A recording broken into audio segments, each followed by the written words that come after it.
In here,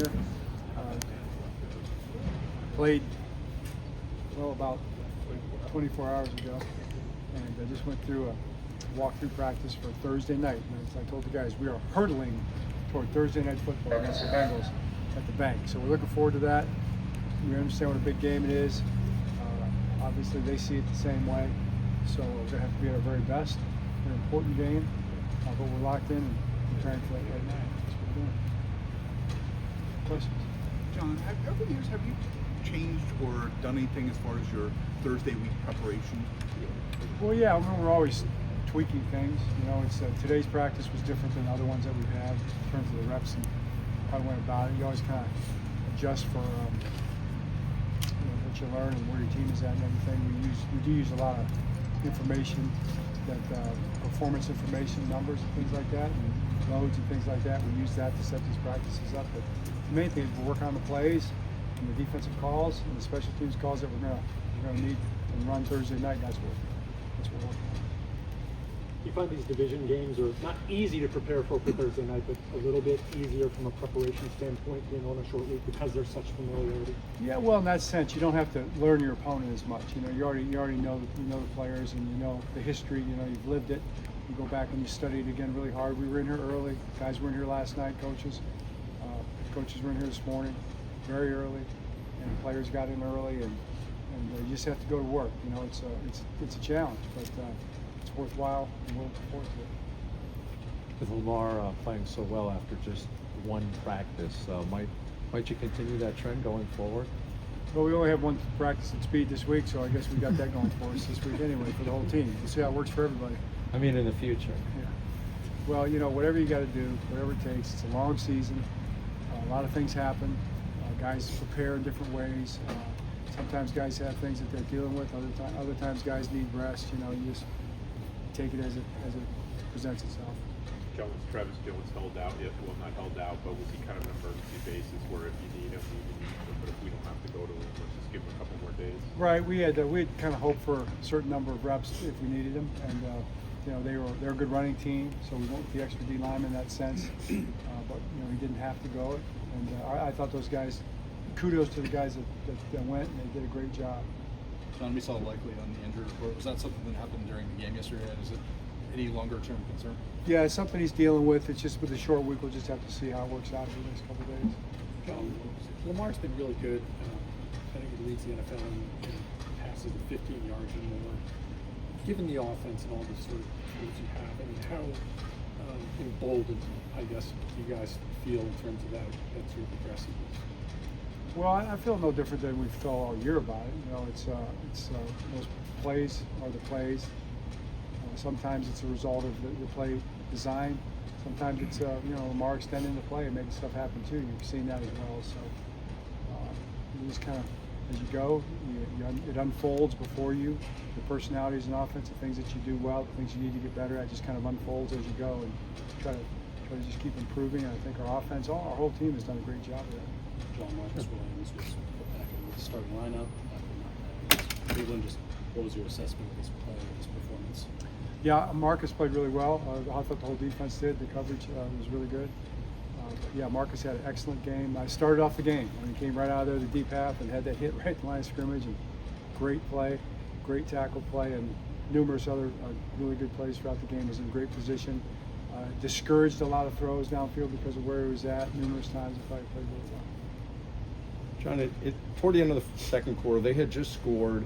You get the ball back with something like, 45, 50 seconds and one timeout. You end up scoring on the Flowers touchdown. But what goes into you're getting the ball coming out at halftime as well. What goes into your decision at that point, whether to be aggressive in that moment or not? Well, it's a good question. It really starts when you're on defense and you're trying to manage the time in a way that you don't call timeouts for the offense, for their offense, to give them time to go score. They had timeouts. We knew they would use them, but when it got down towards where we thought we could get them stopped and you have a chance to get the ball back, you like to have it back like with a minute or so, as much time as you can. Give yourself a chance to at least get a field goal. That's the thinking. So we called those timeouts to try to get that back. I think we still had one left, if I remember right, for our drive, which worked out really well for us. And yeah, we're trying to be aggressive. We want to go get points. You need points.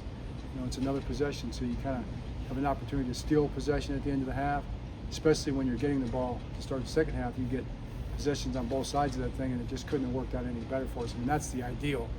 When you can put a touchdown and a touchdown and bracket halftime for touchdown, that's the goal. John, was there any satisfaction in winning the challenge? Of course there was. There's always satisfaction in winning a challenge. Other than just getting the ball on offense because of the turnover. Yeah. You know what? I tell you what. Our guys in the box, Daniel Stern and the people in the box, did a great job of really taking a good look at that monitor. We had the pylon camera when they saw the pylon. When he saw the pylon camera shot upstairs, you know, he saw right away that it had a real good chance to win. So that was awesome. I mean, that was big for us. That was a huge play of the game. John, Eddie Jackson, just a numbers game, and with getting Marlon and Nate Williams back, you had to lose the DB, or how did that decision go down? That's what it was. I mean, it was nothing about the way Eddie played. He played well, and he was in good position. He made tackles. He's been playing well all year. It's just kind of the way the numbers are working out right now. Then you've got the versatility of different guys in spots. And he and I had a great conversation. He's a class act, pro in every way. He wants to play, wants to contribute, and he will.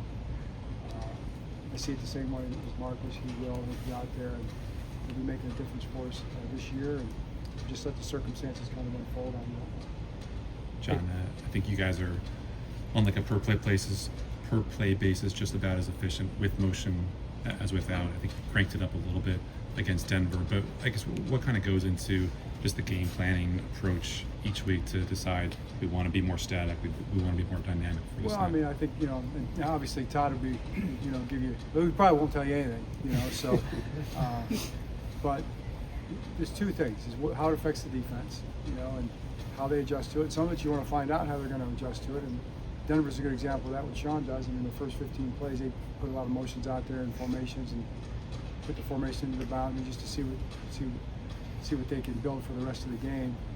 But if you can create some kind of an advantage, whether it's a numbers advantage, a blocking advantage, sometimes it shows you if it's man or zone. Sometimes you can create a problem with their coverage and get somebody open. I mean, all those things are part of it. Sometimes it's just to put them on their heels a little bit, just to create a different picture so you can hide a formation and run the same basic route that you would run, but maybe they have a more difficult time identifying what's coming because there's moving parts in front of it. I think all those things are part of it. Sometimes it's good to just come out, line up, and play ball. So, and I think Todd does a great job too of building off of what you've been doing well. They've seen that they have to defend one thing now. Let's give them something off of that. That's the next step. John, do you expect anything in terms of trade with the deadline now about 20 hours away or so? Are you in conversation with Eric regularly or no? Oh yeah, I mean he always brings stuff to me if it's something that's real and legitimate. He communicates really well with that, and we'll just see where it goes. I mean, it's about 24 hours now till that, so now's the time, and we'll see if something unfolds. But right now, from my perspective, I'm just thinking about the game plan against Cincinnati, and focusing on that. When you're about halfway through the season, just how would you evaluate the rookies like Nate Wiggins, Roger Rosengarten, as they've been active in these games? Yeah, I would say growing. Those guys growing. Other guys too. Some guys have been hampered by some injuries or things like that. Some guys are waiting for their chance. You have other guys like Sanusi Kane doing it on special teams. Bo Braid, Maryland player, stepping up last few games on special teams, playing really well.